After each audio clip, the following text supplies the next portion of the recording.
recorded live. Hello and welcome to Castle of Horror, the show dedicated to horror movies and awesomeness.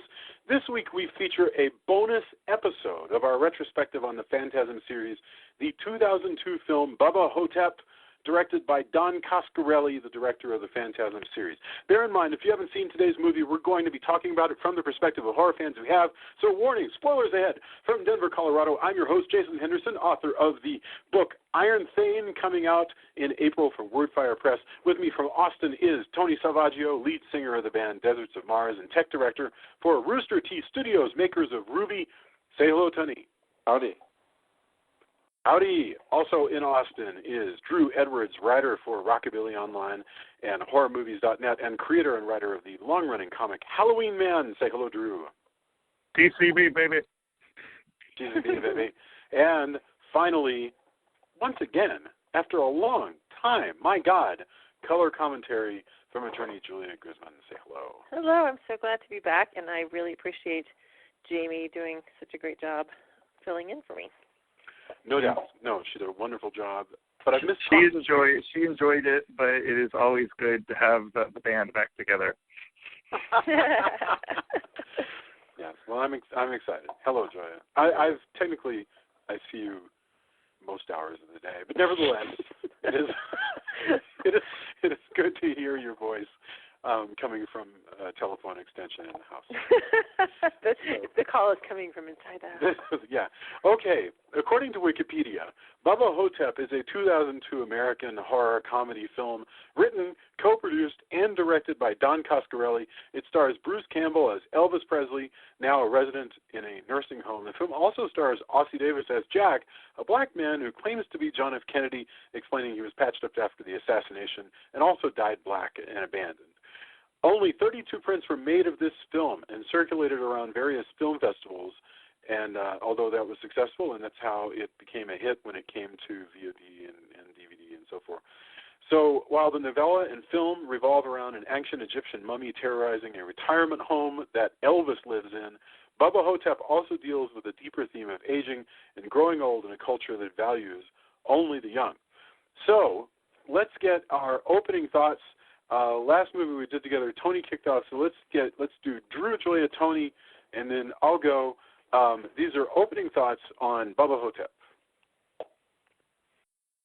Well, I'm sorry. Did I say Drew? Yeah, Drew. Go ahead. Yeah. Well, I have I love this movie. I enjoy the short story greatly, but I have a very special relationship with this movie. I actually briefly made my living as a Elvis impersonator, so I am somewhat of an Elvis fan, although by no means a super fan, but I do like Elvis quite a bit, and of course I like Bruce Campbell, so this is like the perfect storm of many things that I love. I think this movie is oddly touching at times, considering it is about a redneck mummy. And I will say this in closing, I'm really excited that this is the first time we've done a mummy movie on the show. I can't believe that it's taken us this long to do a mummy movie, but now we're cracking open the mummy tomb, so to speak. So I'm really excited to get into talking about this. Wow. Is it really the first mummy movie? So we never did. Wow. Unless you count Monster Squad, which does have a mummy. Monster Squad does have a mummy, but you're right. We haven't done like the Mummy's Curse, the Mummy's Tomb, any of those wackadoo Universal mummies, or any of the strange Hammer mummies, or that weird one with Charlton Heston from the 80s. You're right. There's a retrospective waiting to happen, right there. So that's awesome. Julia, what are your opening thoughts on BUBBA HO-TEP? Well, that's fascinating that we haven't done a mummy movie. I'm kind of taken aback by that. Yeah, we'll have to do some more. This was such an oddball movie, very entertaining, very, very strange. I didn't really know what to make of it, honestly. I too love Bruce Campbell, and I've enjoyed him in a lot of stuff that he's been in over the years, and I thought he did a great job in this movie, and I like Ossie Davis a lot.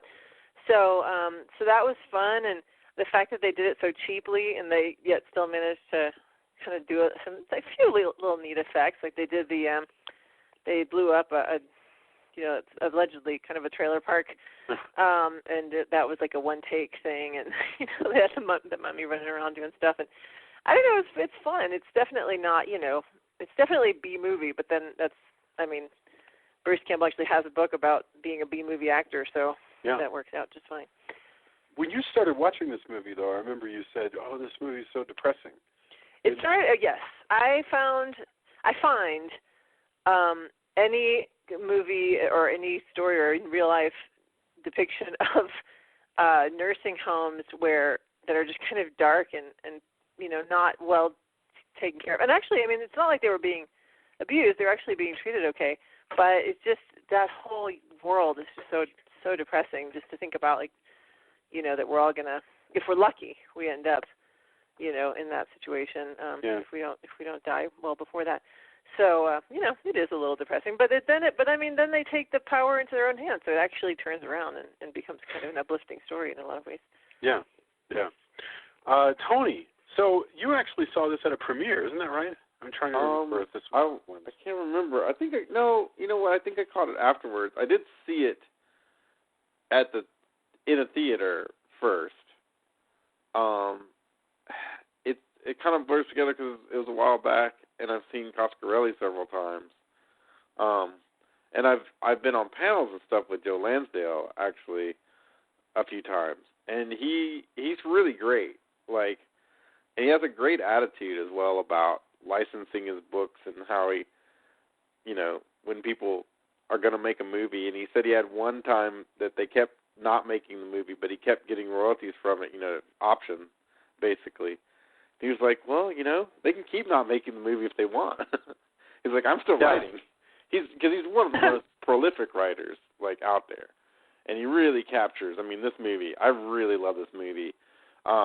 He really captures the area, East Texas is kind of where, and he does a lot of Western, he does a lot of things with Texas in the area. And, it's definitely a write what you know, and he captures it really well. He's a really inventive guy, and he's really great to hang out with. He's one of the first kind of big authors I met when we were doing SciComm.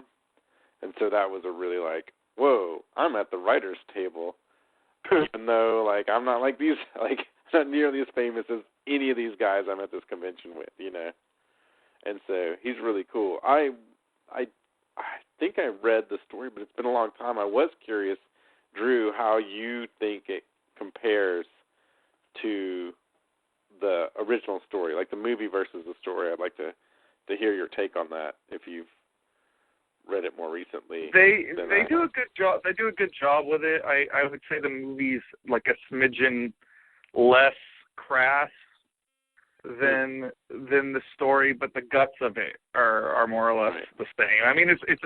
It's not. I think this movie really shows how it's kind of almost easier to adapt a novella or a short story as opposed to something that has a lot of working parts to it. And I don't know. This may be my favorite film even though it's not a proper Phantasm movie, this may be my favorite film that we've done in this retrospective. I just think everything.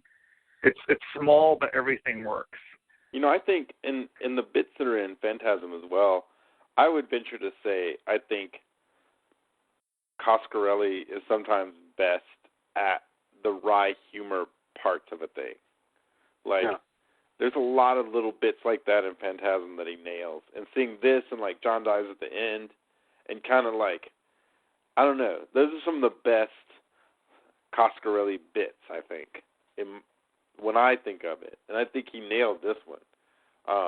I think it's way more, he nails it better than, if you think of, Phantasm 1 had almost no humor to it. It was all sort of, I take it, I think it's the bits, again, when there's little bits, those are I think, that's what he kind of, he's able to if you got to the later Phantasm films, there was this sort of, and I'm not knocking it, this was the tone, but there was kind of a goofiness to it and a sort of expressive humor that's going on all the time. The sort of winking of Reggie Bannister This is not like that. This has there's humor wall to wall in this, but it feels a lot more sort of organic and just. Well, this is much in a lot of respects more. It's darker than I would say any of the Phantasm films because it's so unglamorously dealing with aging. Yeah. Yeah, that's true. Well, that's what I was getting at, but what I found so depressing is just, that picture of being completely powerless. Like I said, that's the nice thing about it is that they do take back their power. But plus, the figure that populate the rest home. You have Elvis, who died in his early 40s, and you have JFK, who died before his time, and then you even have like the Lone Ranger. So it's all these sort of ageless figures now, but Lansdale took them and made them old. So, which is to me fascinating. This is sort of this Mud Creek rest home is sort of where legends go to die. Yeah, and it's a way of instantly connecting us with the notion that the greatest among us, all of us, if we're lucky. If we don't die, we get old. And so that's why, take your pick, JFK is here, sort of, maybe. We'll talk about that. The Lone Ranger is here, Elvis is here. And, especially because Elvis, in his glorious moments, Elvis was so youthful.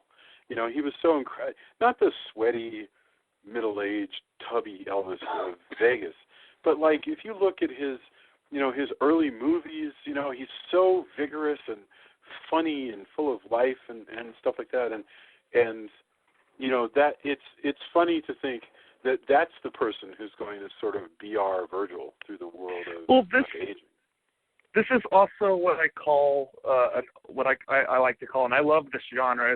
It's effectively an old gunfighter story because it's these old guys kind of like coming together for one last, like we're going to make one last stand, and they even do, even though it's one's in a wheelchair and one's in a walker, they do give them their like hero, the right stuff moment with like big sweeping, rockabilly guitar, and I just moments like that. Again, this movie is, despite the fact that it's about a mummy in cowboy drag. This movie is very, it kind of gets in the feelies a few times. Yeah, no, it really does. And by the way, you mentioned the score. There's this wall-to-wall acid jazz. Well, I guess rockabilly is the right word. This rockabilly guitar score that is just fantastic, all the way through. Because this movie is about an aging Elvis, but there is no Elvis music in it. There is no Elvis pictures in it. The only Elvis is the public person that you can get without having to pay a license. Well, they could never even they mention Elvis's daughter a lot, but they legally couldn't say Lisa Marie, and I often wonder if Priscilla or Lisa Marie has seen this movie because and maybe they would be offended by it, but I actually think this movie, and I say this as a fan, I think this movie actually pays real tribute to Elvis. This is my favorite movie about Elvis, better than a lot of like the biopics and everything. And yet there isn't a single, they couldn't afford to have a single Elvis song or a single clip from any of his movies. Like none of the stuff that they showed on the TV was actually Elvis movies. Right. Well, they were legally barred from using a lot of that stuff too. Like it's not even just that they couldn't afford it. It's that the Elvis estate were a little wry of having Elvis's image too associated with a guy that made a series of films where there's people's brains being drilled out. So so we should start talking a little bit about the plot here. So we open up this movie. It's, as we talked about, it's the retirement home, and Elvis is our narrator. And we immediately find an aged, I'm just going to come right out and say it's Elvis. Everybody else insists that this is an Elvis impersonator named Sebastian Haff. But the beginning of the movie does not very quickly get into the monster plot. it's just about the strange predicament of an aged Elvis Presley. Now, do we agree that this is Elvis? What is everybody's thought? Is it really Elvis, or is he out of his mind? I think it's Elvis, but I think it can be Elvis. I think it's inconclusive whether it's Elvis. Yeah, I think it's kind of what you want it to be in a lot of ways. Well, yeah, because you never get like a nail in the coffin type thing where like he finds something that only Elvis knew about, you know. So, but it seems pretty convincing. I mean, along the lines of what they're saying, like, you know, and I've heard a lot of people talk about the idea that Elvis might be an unreliable narrator and he could just be a senile Elvis impersonator. And certainly celebrity lookalikes, and I have a lot of experience with them, some of them tend to go off their rocker and go too deep into their persona. But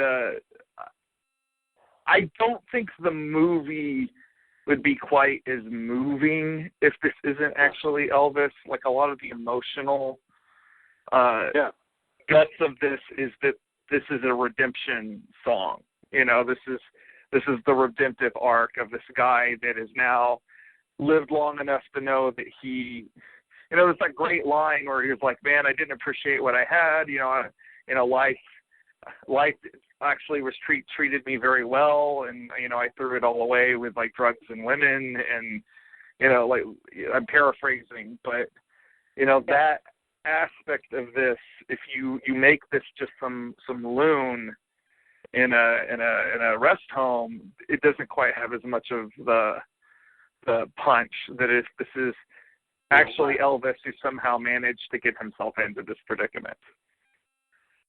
Yeah, no, it's you're right. It would make no sense dramatically for it not to be Elvis, and it is. You're right. It teaches us so much more if it is, because he stands for all of us. You know, even Elvis is brought low by aging. You know, he's got, you know, let's list it. He's got a bad hip. He has to walk with a walker, and when we first find him, he's not even walking with the walker. He can't get out of bed. He's using a bedpan. Well, and he's got a huge growth on his penis. He hasn't had an erection in 4 years. Yeah. You know, the virile king of rock and roll, known for women throwing their underwear at him, and he's got a potentially cancerous growth on his pecker, and he has not had an erection in 4 years. Yeah. You know, and when the drama that begins the movie actually isn't about him at all. It's about the death of just this guy who shares a room with him, and he takes that guy's death in stride because people are dying all the time in this place. But what's interesting when this old guy dies, his beautiful young daughter comes to visit, and she's tossing out all of his memorabilia, including a Purple Heart and pictures of him from the 40s, and you know, and so the first thing, you know, that whole save the cat notion, that the first thing you want to have happen with your main character is have them do something nice that makes you puts you on their side. He stands up for the old man, and he says, you know, the old man liked that stuff, so I would like that stuff. And you should have visited him. Yeah, and you could have visited him. You know, you ungrateful wretch. Although, you know, and the girl basically says, well, I had my own reasons not to visit. And she says I was busy. She doesn't even give a reason. Like, she doesn't say, like, you didn't know him when he was young. You know, I mean, there's no idea that he was abusive in any way. She just didn't want to. Yeah. She probably found it depressing. Yeah. Yeah. I guess that's you're led to believe that her choices in not visiting, like, none of the choices that she made instead of coming there were, like, good choices. Yeah. Mm-hmm. The way she acts, the way she's dressed, everything like that, where you're like, what were you doing? You know? Like, she's super ungrateful. Yeah. But again, also very believably East Texas or anywhere, like, in the South. Like, she very much, all of this feels like anywhere, you know, East Texas, Louisiana, Mississippi, Alabama, like, it could be in that mix, and it feels extremely believable. Yeah. Having lived, throughout and been around there, like it's an amazing piece of Americana in a microcosm of that, well, it's so well observed. Yeah. I mean, Don Coscarelli seems to know this stuff because, hell yeah, Tony, I totally agree with you. Look, I remember being in nursing homes, visiting nursing homes like this in Oklahoma when I was a kid, and those places were really depressing. And when you got people who, we were middle class, but if you got people who are poor, real pain in the ass to get anywhere, to get off work, to get places, you don't have any options that are really happy options. Right. Stuff happens. And, yeah. God. And this one's like a converted home, kind of, in a lot of ways. And I don't know how many people have been to ones that are more like that, where there's the really traditional kind of like star-shaped nursing home that's, I guess, popular, at least in the South. I don't know, that's the only ones I've been to. But there's also these that are like a converted home that was maybe was a hospital at one point or whatever. But the workers, this is kind of some of the only jobs they can get, as evidenced by the really terrible attendants who are carrying out the bodies and stuff, and it has become, it's an old folks home. You're doing that all the time. Like, you can't. Eventually, you become a lot less invested in, this is a job I have. These people die all the time, but these people are particularly terrible and inept at their job. Yeah. Well, I mean, although I have to say that the other character we meet right at the beginning is the nurse, and I do like her. Yeah. Oh man, she's a great actress. But I like her in other stuff too. She's really I've never great. seen this actress before. I've seen her, but I don't remember in what. Yeah. Looks here. Hey, I didn't hear what Drew said. Drew, did you think that he was Elvis or not? Because you said I would say I'd say he's Elvis because I don't think that the movie really works otherwise. Right. But did Jamie not think he is? Jamie thinks that he's Elvis. She doesn't think that Jack is JFK, which I think is more I don't think debatable. he's JFK either. Because that's so absurd that they would dye him. He does have a scar on the back of his neck. I even think that's I think that's up for grabs too, but I'm less certain, and because you're not in his head, it matters a little less, I guess. Yeah. If that makes any sense. Although Ossie Davis is very presidential, I have to say. Like I'd vote for that guy. He's so good in this movie, and I still think he is, just because I love the absurdity of the lengths they would go to actually cover it up. Well, and that's a very Lansdellian thing. The totally. conspiracy theory aspect of it. And, again, they do leave it open enough to where you can say, well, of course he's JFK because he does have the scar on the back of his neck. And so, it's certainly not out of the plot. But I think that, because he's not the actual narrator of the film, I think it matters less. Although the crime-fighting duo of Elvis and JFK, or I should say the ghost-busting duo of Elvis and JFK, is endlessly entertaining. Right. No, they're wonderful. I totally agree. Yeah. Yeah. So the story, by the way, that Elvis tells, just so that we're all caught up on it, is that Elvis had been living in his final years under the name Sebastian Haff because Elvis Presley, our friend Elvis Presley, the one and only, got sick of just the pain in the ass of his friends sponging off of him, which is historically completely accurate, all right? That he got sick of all that, he got sick of wasting the money and the pressure, and he found the best Elvis impersonator that existed. And he went to that guy with a proposition, and they just simply switched places. And in theory, Elvis would be able to take back his life at any moment if he so chose.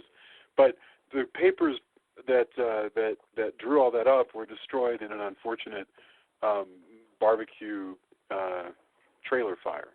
and so he just lived out his life as an Elvis impersonator. But it's important to note that at first he says he didn't care because it was actually more like how it was when he first started out. Like he felt like it was more real. He was up and close to the people, and like having actually done that job, which is, I can say, it does actually. Is that true? I mean, it goes through your head a little bit. It goes through your head a little bit. It's a bit like being a rock star. Right. It says girls throw themselves at me because they can imagine that I'm Elvis. Yeah. Isn't it? I mean, so first of all, I had women like, and look, those of you who actually know me personally, I don't actually look a thing like Elvis. All right, but I don't look a thing like Elvis. But I had women actually come up straight up, give me kisses on the mouth. Like I had women try to grab down my Golda Meir suit. And I wasn't even a good Elvis impersonator. Like there are some that are really amazing. But I wasn't even good at it. But like women get very sexually aggressive with Elvis because they think he can take it because you're Elvis. That's brilliant. That is brilliant. Well, if our listeners are young and impressionable and looking for career advice, now you know of possible. You make it's decent money. That's wonderful. My ex-wife's still in Maryland, and last I heard, she makes $70,000 a year. Wow. Nice. That's wow. And the rest of us working slobs who are in normal bands, like, hey, glad that Kevin came out tonight. Thanks. Maybe we'll have gas money. But You've been doing I always wrong, joke that man. I was doing it wrong because none of the bands I've been in. I mean, look, I'm happily married and everything. It's fine. But I've never been in a band. Usually you get into bands, the chicks and all of that. I've never had that experience. I don't know what I'm doing wrong. And I sucked. That's like the best part of this. I was a terrible Elvis impersonator. Wow. Okay. What was your favorite song to perform as Elvis? American Trilogy. American Trilogy. Not trying to be stupid, but which one is that one? That's the medley between Dixie and Glory, Glory, Hallelujah. Oh, yeah. Oh, cool. Are you serious? Oh, my Man, God. Have you seen that? Have you seen the video? Have you seen the video of the little baby girl dancing to that in the back of the car seat? No, but it sounds like we need to post that on the Facebook group. It's so cute. It's so stinking cute. Yeah, I'll find it. I just really like the Elvis bits of an Elvis who is really, like, kind of tired of everything and out of it.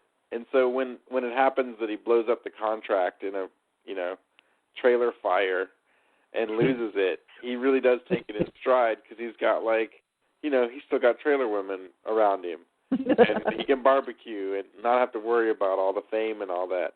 It's only later on that he's like, man, maybe that wasn't such a good idea because I'm stuck in this nursing home, etc. But I really like all of that. Bruce Campbell does it so well. Yeah. Mm-hmm.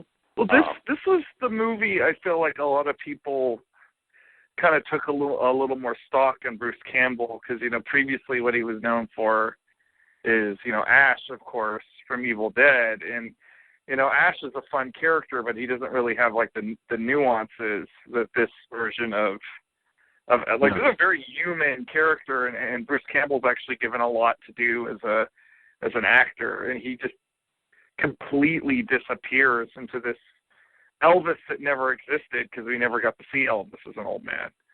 Right. Yeah. And in either way, I think it takes a lot. It's a lot in his portrayal. If he's Elvis or if he's a deluded Elvis impersonator, the fact that the way he portrays it, you can take that either way. That takes some chops, actually. Like, you think, it's just Elvis all the way through. But to play it nuanced like that, I think that takes, there's a little bit more to it. So is this a mummy movie that happens to have Elvis and JFK people in it, or is it a movie about these guys in a nursing home who are supposedly Elvis and JFK that happens to have a mummy in it? I would say it's an Elvis movie first and a mummy movie second, although it is definitely, it's a monster movie. The thing that I find fascinating about it is this is one of the few horror films, like quote-unquote horror films, where the victims are not young and nubile, like, 20-somethings and teens. It's, elderly people. So it's even though it does kind of follow some of the conventions of slasher horror at the beginning of the film, at least, when you have like the old lady that's kind of a jerk and steals the one old lady's glasses, and of course she's the first one to get killed. Boy, does she deserve to get it. Boy. And that's Friday the 13th logic right there. But like the rest of the movie doesn't really flow like that. Oh, so can we now say that I think Don Coscarelli really does like the gag of skittery things? Like he does there's hands and everything in bugs and stuff in Phantasm, and now we get another one that's the scarab. That jitters around and flies around and does all of that too. If it didn't look so fake, that thing would have been really horrifying, because I found the idea of it really Jamie was so happy about the scarab, by the way, because she loved the bug. Well, she loved the bug in the first Phantasm so much that she talked about it through the rest of the episode, and I think her only real regret on not recording this episode is that she wanted to talk about the scarab. It's wonderful. I like to do that. Like it's just the basic scarab, and then they've given it like the tiny little face and head. It's like, and like it has a little got, head like, that a little pokes out of it. Yeah. Like a little personality, and but that is a definite through line on all of these. Well, it's also the most Evil Dead-ish this movie gets. The whole "don't fuck with the king," bam. But at the same time, and this works on so many levels, because of course it's the same actor who fought with his own hand in Evil Dead 2, right? But at the same time, this movie does a lot of work to get suspense out of watching people who people do things that a normal actor, there would be no suspense about them doing, but because they're old and they have bad joints and bad hips and so forth, there's suspense in the fact that it's difficult for Elvis to fight and stand up in a walker. It's difficult for him to fall because he has brittle bones. By the rules of the Mummy movie, when you think of your classic Mummy, the Mummy doesn't move so well, so it's kind of like both monster and hero are on the same level as far as their joints go. It's kind of brilliant when you think about it. That they're well matched.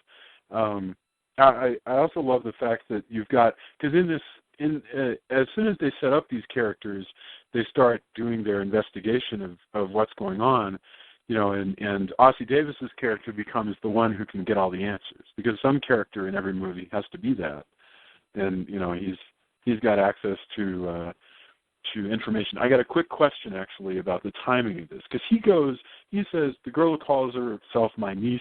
Boy, that must be a long-suffering woman. Anyway, the girl who calls herself my niece picked me up and took me to the newspaper morgue. So he went to a newspaper morgue, which is that thing that Ossie Davis did. That's where Kolchak used to go when he wanted to look up old articles, which is where you go down, they let you down there, they pull newspapers out of a giant hanger kind of thing and set them on a long table for you to look at. And that's where the old newspapers are. And that hasn't existed. Well, I mean, I don't know. It might still exist, but nobody uses it. And the nurses are all wearing nursing outfits like my mom used to wear when I was a little kid, and I don't think I've seen a nurse wear this classic white outfit with a little hat like that in 40 years. So, is this movie taking place? When is this movie now, or is it the 80s? I mean, when is this? I think it's. Well, I mean, Elvis wouldn't have been that old in the 80s. But, yeah, that's true. But I think it's. I don't know. I don't think he's that old. I think he's just kind of falling apart. Yeah, but I mean, he's at least. I mean, geez, okay. Like now you're having me try to do math in my head of how old Elvis would be, and this, which I should know this, Elvis but I was don't. in his 40s when he died, right? Yeah, he's and that was 42 when he died. like, and that was like 1977 or so, correct? Yeah. Yeah. Okay. Elvis was born in 1935. So what year is this film? 2002. And so okay, now you're talking about somebody in the 70s. So it's about almost 70. Yeah. Well, he wouldn't have been like he would have been solidly a senior citizen, but he's not ancient. Well, I don't it's think that he damn makes hip. that character. Also, I think the characters. I think that's right. I think it's timed. I think it's supposed to be the present in 2002. Well, no, I definitely think it's supposed to be the present, but I think this movie's stylized. And I also think the thing with the nurse outfit, and I may be overreaching here, it's also a function of Elvis's, failing libido, that you have like the classic, almost fetishized nurse outfit. Like you want that because there's like he's got his failing sexuality, and so you want like the super feminine, idealized version of a nurse. It is It's a design element as much as anything else, because anybody who hangs out with nurses knows that nowadays they wear scrubs. Oh, they wear scrubs. All the time. Yeah. Yeah, but my sister-in-law is a nurse. think yes and no. I mean, I think that like also the area it's in has kind of been in the same place that it was for a long time. Yeah. Like, I mean, that's not true just about the libido thing, towns. but it's also like this is what people wear because that's what they wore. You know what I mean? It's that's like, true. It's of a time period, and it's not like sexy nurse outfit like. Well, no, it's not like full of on, but but I think you've definitely hit on something. Like I grew up in a small town as well, and like a lot of the times, like the fashions and the uniforms and everything, like that's really slow to change. You go to a restaurant in a tiny town. It's still like diner attire in a lot of places. Yeah, that's true. And it's not. It's in the uniform. I mean, it is. Fitted, but it's not like the horror movie The Nurse or something like that, like Nurse 3D or whatever. It's definitely like fitting with that area and that era. I got a question actually about the nurse outfit. Come to think of it, isn't it interesting that we've all internalized the nurse outfit, but in the past 40 years only through fetishization? Like I say, because nurses don't wear that white outfit with the hat anymore, and haven't for a really long time. But if you look up sexy nurse outfit, they're not wearing scrubs. I mean, that would be. Well, I mean, is there really anything sexy about scrubs? There is nothing sexy about scrubs. Well, in a world where Halloween, there's like sexy prison jumper and stuff like that. Right. Yeah, prison it's like, but like your classic nurse uniform, if I may be craft for a second, it is form fitting. It looks good. I mean, there's a reason why we always harken back to like old movies and old time periods, is that clothes used to be designed a lot. They look nicer. Like nowadays everybody's a lot more slouchy. Yeah. I think the only time it's really uniform now is at like that kind of cheesy Heart Attack Grill place, where you can eat a Heart Attack burger. And they dare you sign a waiver and all that. Like it's just all of that, but like this though still like to me was still just the, Elvis is looking at his nurse and stuff like that, but it's definitely like it's a highly functional outfit. Yeah. But I don't think that aspect of it would have worked as well if she'd been in scrubs either, though. Like I do think it all plays together. Yes. No, you're exactly right. It's the whole thing. So, all right. So, as we said, the movie, in a way, this is the biggest challenge Julia has sort of latched onto something important, I think, because there's the question of, is this a horror movie or is this a movie about old Elvis?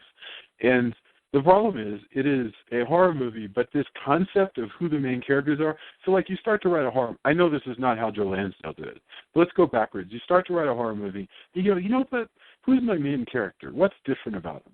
And it turns out, if you do something so bizarre as make him a geriatric Elvis, that is so heavy duty that it nearly overwhelms the entire film. And that's so big that you almost don't need the Mummy. I mean, you'd almost be satisfied to watch 90 minutes of Bruce Campbell just sort of learning to walk again or whatever. Except well, that's no, not what this I think it's important. No, I think it's important that they have some kind of mission that they're on, because like I said, that is, to me, what saves this movie from being super depressing, is that they go, oh, wait a minute, we don't have to be powerless and weak. We can actually fight. So they have to have something that they're fighting, but they may as well be fighting, as we've had in some of our other horror movies that we've watched, they may as well be fighting the people who are running the nursing home, or they may as well be fighting, some intruder. It doesn't have to be a mummy per se. Well, the mummy, the mummy represents stuff too. You know, he's death and decay, and yet by fighting him, they start to come back to life. Elvis. Elvis gets his first erection in a long time, and he's so proud of it. Elvis actually talks back to the nurse. Elvis and Jack. They stay up late and eat candy and plot. And, it is they do need this sort of antagonist. There's even a line, ask not what you can do, or ask not what your rest home can do for you, but what you can do for your rest home. Yeah. I felt bad though the way he talked to the nurse when he says, if you treat me like a baby again, I'll wrap this thing around your head. I think that it was appropriate for him to stand up for himself. I think that's fine. But I did want one more moment where he goes, you know what, you've been very kind to me, and I'm sorry. I really did want that closure, and it just never kind of happens. Yeah, well, I mean, he's, at this point, he's got his dander up. He's, standing up. Also, let's not forget, too, that in amongst this failing of the body and, how terrible things are, this is also a mummy that sucks your soul out through your butt. Yeah. And it's a whole, it's like a violation all the way through. Like, you're old, this thing takes your soul, but also it's going to take it in just a really terrible way.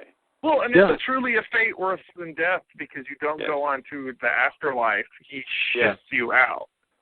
Yeah. Well, that's more of Coscarelli's obsession with just the indignity of aging and dying. Well, it kind of becomes like this weird body horror thing, too. Yeah. I mean, he was worried about that when he was young. Phantasm was this thing where Coscarelli was going to, kind of exercise his fears of just the coldness of mausoleums and so forth. And now he's exercising something that feels even more personal, which is the terrible, grinding indignity of aging and death. And how better to show that than the fact that this monster, eats you through whatever orifice it can find, which is, very similar to how people describe dying. That the one thing that you lose that is so incredibly painful is your dignity, and that's. I'm amazed at Coscarelli that these are the things that he's trying really hard to get into his horror films. That's pretty amazing. So I think the thing that's really great here too, because we briefly touched upon this character of Kemosabe, is this is what really kicks off their mission, is that the Elvis and Jack are kind of passively, they start to get suspect that something's going on, but they're still kind of passively going through, whereas the mummy comes for this guy who's essentially, they don't call him the Lone Ranger, but I mean, if you're even vaguely pop culturally aware, that this is to be an aged Lone Ranger. Yeah. And, he comes for his roommate and takes him away, and Kemosabe comes out into the hallway with these cap guns, sort of futilely shooting at the mummy and going asshole, and shooting him, and then he has a heart attack, and then they go, but he still has his soul. Yeah. And I think that's really important, not only the fact that we see this pop cultural figure of the Lone Ranger make his last stand. He stands up to the mummy. It costs him his life, but he dies with his soul intact. And I think that, that's kind of the message of this movie is none of us have a choice about getting old, but we don't necessarily have to lose our spirit. Yeah. I think that's right, and they celebrate him. When the Lone Ranger goes down, Elvis is he took he won or he fought nobly and he died with his soul intact, which is something like winning in this story.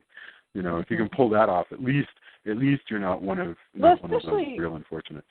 Well, especially because they're old and they're in a nursing home, so it's not like they have, great big plans for the rest of their life. You know what I mean? They're pretty much this is the most noble death they can have at this point.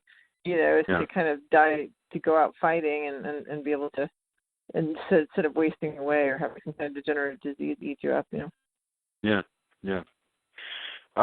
So they start to put, by the way, he is the Lone Ranger, but I really believe that the suggestion is that he's just a demented old man who's obsessed with the Lone Ranger. And that is kind of what makes it funny, is that Elvis, who has unfortunately hidden behind a fake name, is stuck in a place where everybody thinks there's somebody famous, which is just, it's such a perfect sort of trap for him that he's built for himself. But it doesn't matter at this point because he's very old and now he's on his picture. I think if he wanted to get out of there, he could. He could just start telling people, hey, take my DNA or whatever. I don't think he cares. I think he's just kind of like, nah, this is it doesn't matter at this point. He's so old. Well, he thinks he's dying of cancer. Yeah. Yeah.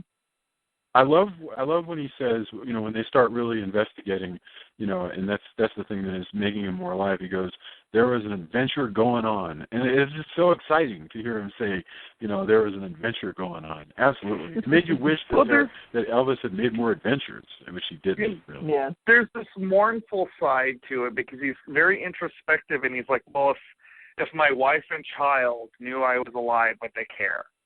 Because I was not a good husband, I was not a good father, which is fair, which is fair. It's fair to say that, and I love Elvis, but those are fair statements, and it's weird to think, you wonder if Elvis had lived, would he have ever reached this point where he was introspective the way this fictional construct of Elvis is? Boy, it's a really good question. I mean, it's, and we all imagine that we really want our heroes to live on, but you don't want to know for sure. We don't know for sure if we would want to see this happen to them. Or, this other weird thing that happens where occasionally an actor or actress or singer will be trotted out at the Oscars or the Grammys or whatever, and they're very old. Maybe they're going to receive like a Lifetime Achievement Award, and we gawk at them for being very old. And it's like there's no winning. You either die young, and people go, "Gosh, it's too bad that we didn't get to see Freddie Prinze get old," or he gets old, and we go, "Gosh, look how terrible Freddie Prinze looks." And there's just no winning. The world is oriented around youth. Well, I think that the point where Elvis stumbles across the trailer for his the movie the Elvis movie marathon, and he has the epiphany where he's like, well, now I have to actually be this great hero that I was always pretending to be. And you're right. I like I said, as an Elvis fan, I actually feel like that this movie comes back around. It pokes a lot of holes into the myth of Elvis, but it does actually come around to honoring him again at the end. So we should talk about the final section, which is where now they decide, listen, we really need to get rid of this mummy, and we can do it by destroying him. He moves at night, and they're going to have to figure out a way to set him on fire, basically. It ultimately comes down to, we need to find him and set him on fire. And so they have a sort of an OK Corral. I mean, they know he's coming out of the creek, and so they set themselves up to just stake out the grounds where the mummy's coming out of the creek so they can attack him. And this whole section actually is a completely pedestrian, normal action sequence. The only difference, of course, is that the main characters are so physically lame that there's suspense in like just how it'll go. I mean, Ossie Davis dies of a heart attack when the mummy attacks him, but he does not lose his soul, which rocks.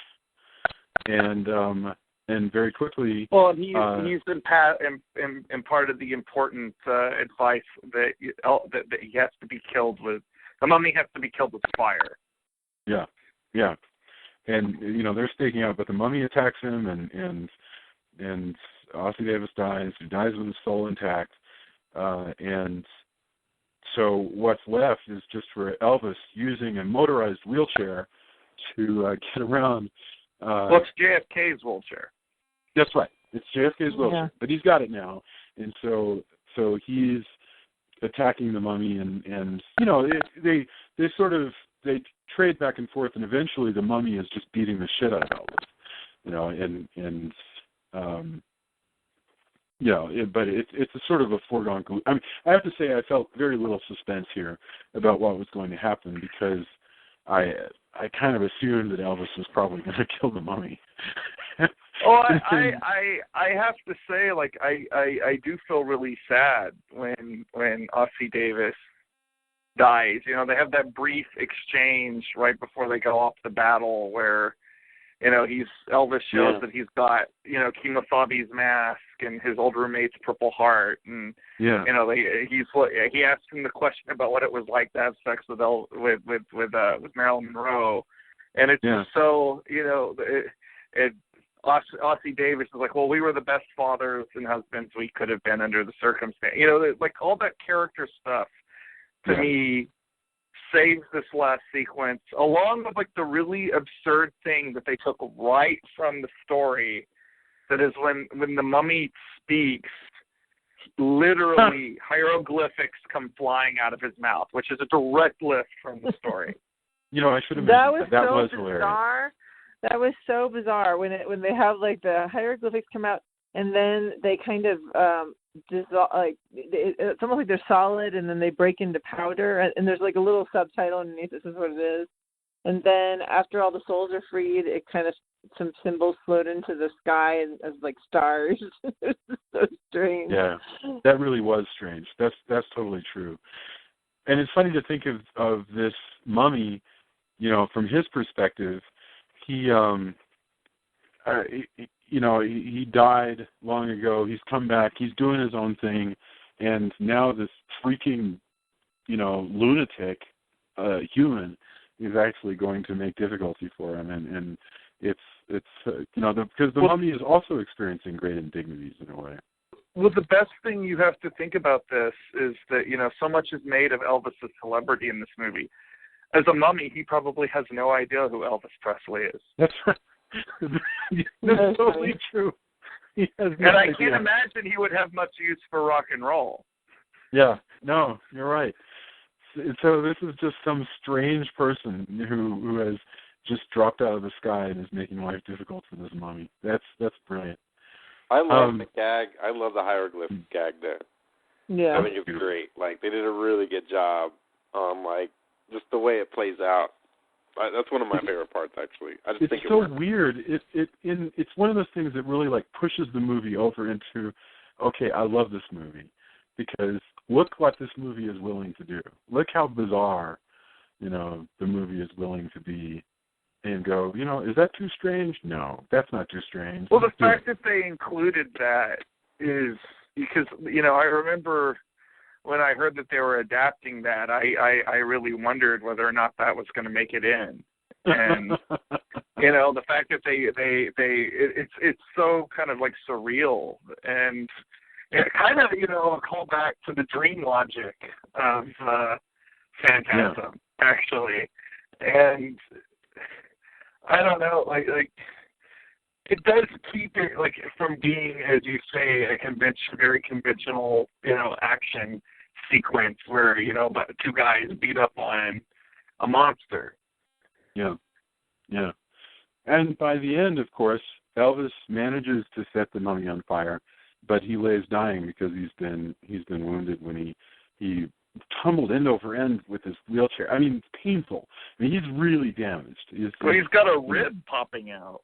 Yeah, he's in really bad shape, and but that's okay. And his body is exhausted, and so by all accounts, it appears that here at the end he dies, but the stars tell him all is well. It's beautiful. And I love that his last words are "Thank you very much." Mm-hmm. Mm-hmm. Yeah, it was funny.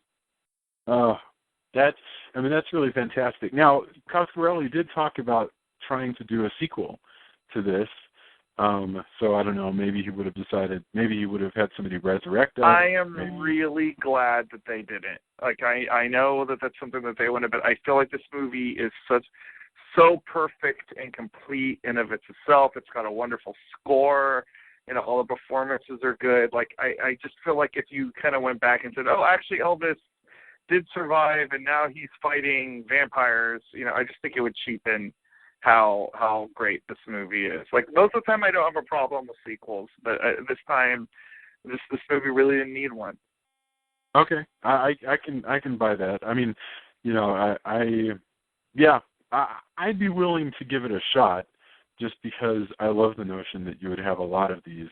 Because Elvis, you can picture after multiple films, Elvis would have a lot of funny one-liners and quips just about observing the modern world and so forth. Because it would be great if he were 70-something Elvis, but his body were kind of repaired so that he had good hips, so he could just walk around and comment on things. I'd be down for that. But I hear your point that it would kind of, just as I would suggest that Phantasm kind of does, it might take away from the power of the original work, which is... Well, I mean, at least with, Phantasm, you have a through line, there's questions that were not answered by... this movie is actually way more complete. Boy, are there. Well, but this movie's way more complete than Phantasm is. Sure. There's no open-endedness. Phantasm ends on a cliffhanger. This is, this has a perfect, beginning, middle, end story structure. I feel like Phantasm works as a series because of the way it ends and the way it's very mysterious, and it continues to be mysterious throughout the entire series. Yeah. There's that elusiveness that even though this kind of co-ops kind of the dreaminess of Phantasm, it doesn't have the your questions are answered. It's a very different feel. In many ways, it's a much more serious movie, but it also has, it's just a different feel. It has seriousness, it has silliness, it has really good performances. I mean, these are top-notch actors Coscarelli's got here. Ossie Davis is fantastic. Bruce Campbell is at his best. These are really good people filling up all of the roles. It does have Reggie Bannister in it, though. Reggie Bannister does indeed show up. Yes, that's right. So I mean, only he'd also shown up as I like his part. If only he'd been also selling ice cream, it would have been perfect. That actually would have been a lot of fun if he'd been serving. After Reggie finally defeated the tall man, this is what he did. He went to be the director of an old folk home in Texas. Oh, yeah, I mean, actually, has Coscarelli done a film since then? I don't know. John dies at the end. Yeah. Oh, of course. Yeah, which we loved. So he's getting only better as time goes on. I mean, he's doing fantastically, I feel. I honestly, having now watched, I think, 100% of his catalog at this point, I think that the only real hiccup in this chain is Phantasm Oblivion. Mm-hmm. Yep. And mainly our main problem with that was that it was too slow, and So, but this is a beautiful piece of work. All right, we should get our final thoughts and then come around for endorsements if we have them. So, where do we go? It was Drew, Julia, Tony, and then me. Drew, final thoughts on Bubba HO-TEP.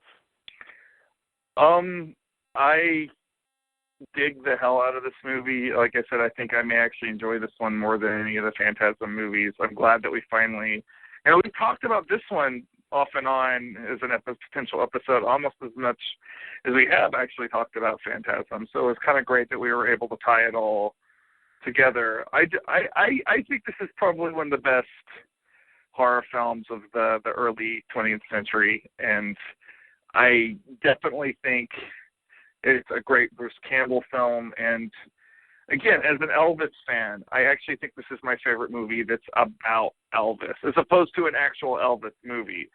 But this movie has a lot to say about a lot of things, and I think if you haven't seen it, you definitely should take the time to view this movie.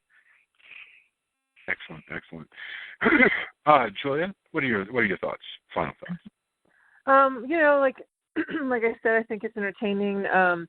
I think that it's not really a horror movie. I think that I almost, like we said before, think The Mummy was unnecessary, but I like what Drew said about it being sort of a metaphor, or having like some meaning to it. So yeah, I think that has some value, but it's mostly just a fun film. And I'm a big Bruce Campbell fan. I actually was a big fan of Burn Notice, which is his latest TV series that he did. So that would be one of my endorsements. I know we're not endorsements right now because I'll do another one in a bit. But I think it was a fun movie. And as much as I'm sad that Jamie wasn't able to finish out the retrospective with you guys, I'm glad that I got to watch it. Excellent. Tony, final thoughts? Yeah, I really enjoy this movie. I've enjoyed it since I first saw it.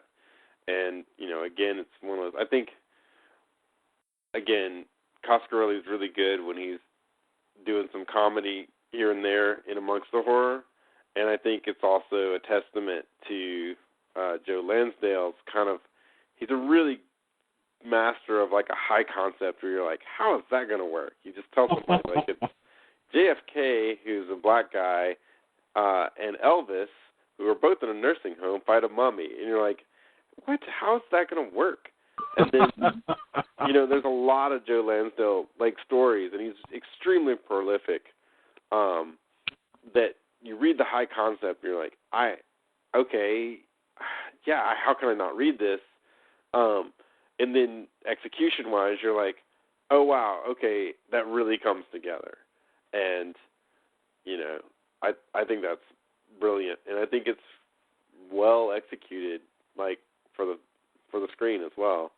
I can rewatch it tons of times. It's great every time I see it. It's fun.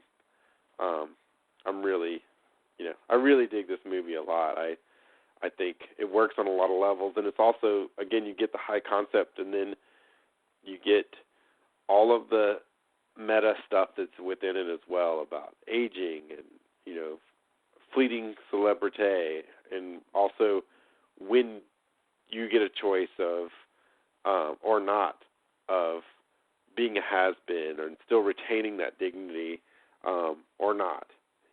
All of that stuff works well and comes across, and there's a lot to tackle in this short time period, and I think it does all of that. You watch movies that are supposed to be bigger and better that aren't able to execute even a quarter of that and make you feel it and make you enjoy it even less. That's, when you say B movie, I think it has a lot of, A or A++ movie qualities. budget doesn't have to. If the storytelling comes through, the budget doesn't matter as much. Well, it definitely has a lot more humanity than, say a Michael Bay movie. Oh, geez. Absolutely. But that's something we're seeing a lot recently. When you think about it, like a movie like The Babadook, that didn't cost a lot of money, but it's so gorgeous, and so great, and so this does happen where you can have something with a modest budget. Although, to be honest with you, this does not look like a movie with a modest budget. This looks like just sort of a regular movie that's not a giant budget film, Right. I wouldn't even go so far as to call it a B film, personally. I mean, it's just... Well, I think a lot of people, kind of think of it that way. Whether I'm not saying that it calls itself a B movie or whatever, but I think, it's of a certain budget and people think of it that way. But it accomplishes a lot more than what a lot of people consider a B movie. Yeah. And I think, it's head and shoulders above most movies that you would say that about, even if it's not a fair criticism to call this one a B movie. No, I'm with you. I mean, you think about movies like any given, and I'm not trying to knock them, but any given like Taken film, right? Or any of those Besson action films starring Liam Neeson, and there's those are good movies, and I can always watch them, but there's no attempt whatsoever to make any characters remotely interesting at all, other than to watch how they're going to get through a particular fight at this point in the film. There's no attempt whatsoever. It's a plot-driven movie as opposed to a character-driven movie. Right. This one has the weirdest-ass plot ever exist, and yet what's most compelling about it are these very interesting characters in the middle. It's a good job. It is. It's a really good job. Yeah. And actually, that's my final thought. I got nothing else I could add to that. Okay, so let's do... I don't even know if we have endorsements. We can find out. Drew, do you have anything to endorse for us this week? I have to greatly endorse Daredevil Season 2. I really enjoyed it. It made last week, which was a difficult week, more enjoyable. They finally managed to do a Punisher that works on screen. And, the Punisher, he's not my favorite Marvel character, but he's a character that I thought a lot about because he's the only Marvel character that I actually ever came... So I had a Punisher pitch that almost made it through. And so I thought a lot about the Punisher. And this isn't quite what I would do with the Punisher, but it's pretty close. And I can say there's two different takes on the Punisher. One is where you really play up the sympathetic aspect of it, where it's a man mourning the loss of his family. And then there's the other aspect of it, which Garth Ennis very famously did, where you play up where he's almost like a serial killer. This manages to fuse both of those and make it successful, which was an amazing hat trick of both writing and, acting. And I can't say, if you've been waiting for years to see this character done right on screen, you're going to be really gratified with what they do with it. Oh, and there's lots of ninjas too. So, if you're wanting to see Daredevil fight ninjas, Daredevil fights a lot of ninjas, and it's awesome. Excellent. Julia, did you have anything to endorse for us this week? Well, I don't know if you guys have talked about 11/22/63. Did you talk about that? You stole my endorsement. Sorry. Well, we'll have to share. I, especially given that we have JFK and making an appearance in this film, I've really enjoyed that series. Is it Hulu or Netflix? Hulu, right? Is that it's Hulu. Yeah. It's a lot of fun. It's James Franco is the lead, and he goes back in time to presumably just try to stop the assassination of JFK. And but basically just is having a life in the early 60s as a time traveler, and it's really interesting. I highly recommend that. It's a short series, so you can binge watch it once it's done. It'll be done in here in a couple of weeks, I think. Yeah, so that's mine. Excellent. Yeah.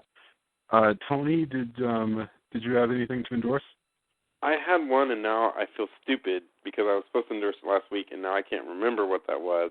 You knew. Because I remember, I will post it. I will agree with Drew wholeheartedly, and I think that's one of the best Punishers. And it just so happens that Becky Cloonan, who's done a lot of comic work, and I met her through Tokyo Pop. She did a book called East Coast Rising, which, and since has done tons of indie stuff as well as a bunch of stuff. She's writing the new Punisher, and so knowing her and knowing her writing, you should, if you like this Punisher and you like how he's portrayed in Daredevil, and he's one of your characters, like, you should pick up the new. I've only seen bits of it, but you should really pick up Becky Cloonan's new Punisher book. I think she's the first female writer to write the Punisher. I could be wrong, or it's something like that. And she's really solid no matter what. She's a solid storyteller, and she's a solid artist. So well, that's fantastic. I really liked her work, and so I'm really excited, not just because she's a cool person, but also because her writing is usually really good, and I'd like to. I know this is going to be good just because of her previous work. So on the Daredevil tip, I also think everybody should pick up more Joe Lansdale books and read them because he's really good. He's really prolific. He's also a really great guy to just listen to, talk about writing, and martial arts. He's like a super martial artist, which is crazy. And just all-around cool cat. I've been lucky enough to share some panels with him over the years and just be at cons, and he's a really cool dude. So, he's what brought us to where we're talking about this movie. So, pick up some more of his work because it's really solid. There's a ton of stuff. And they just adapted one of his things, Happen Leonard, as well. It's out on TV. So, it's DVR, but I haven't seen it. But I've heard great things, and, the original has some pretty high praise. So I'm guessing that this will work out as well. So I'm excited about that as well. So. Very cool. My only endorsement, I was going to say 11/22/63, but Julia didn't have that, but I totally back that up. So I think it would be cool after watching this movie to go back and watch an Elvis movie. So everybody always says watch Blue Hawaii. I think the one to watch would be Paradise Hawaiian Style, which is another one of because Elvis, for whatever freaking reason, loved Hawaii. So Paradise Hawaiian Style is the one where Elvis runs a charter helicopter service. It's sort of just classic Elvis, where there are songs, like intermittently, like every 5 or 6 minutes. They're just fabulous. I love to sort of pour myself into the alternate universe of Elvis's extremely colorful mid-1960s comedy musicals. They are great. He may have come to dislike them, but I actually I'm glad that they exist, and I want. Well, they're good. They're good camp. I mean, I would say they're enjoyable in the same way the Adam West Batman show is enjoyable, and I have a few of them on DVD. Although I will say, if you're looking for an Elvis movie that's legitimately good, King Creole is actually like a legitimately good film. All right, and I haven't seen King Creole yet, so that's I did catch Easy Come Easy Go, which should be a freaking brilliant movie because that's the one where Elvis. The whole plot is that Elvis is a former Navy diver, and he discovers buried treasure, somewhere. I can't remember where he is. I think he's off Florida or somewhere, and he's in a race basically with somebody else to get this treasure. But they're Navy divers. That's brilliant, and but it's actually not a very good movie. But as a concept, that was great. So You should see King Creole if you haven't seen it. It's very different tone-wise than what you think of an Elvis movie being. All right. Although it does actually have my favorite Elvis song in it, which is Trouble. All right. And bringing this back around to Absent Jamie, Danger Cakes has a cover of Trouble on the first album. That's if you're looking for trouble, you come to the right place. Yeah, I'm evil, evil, evil as can be. Sweet. All right. Also covered well by Danzig. I like that cover. I like his cover. By the way, he always wanted to be Elvis a little bit anyway, so it worked. I got another cultural note. Glenn Danzig showed up on Portlandia, and he was hilarious.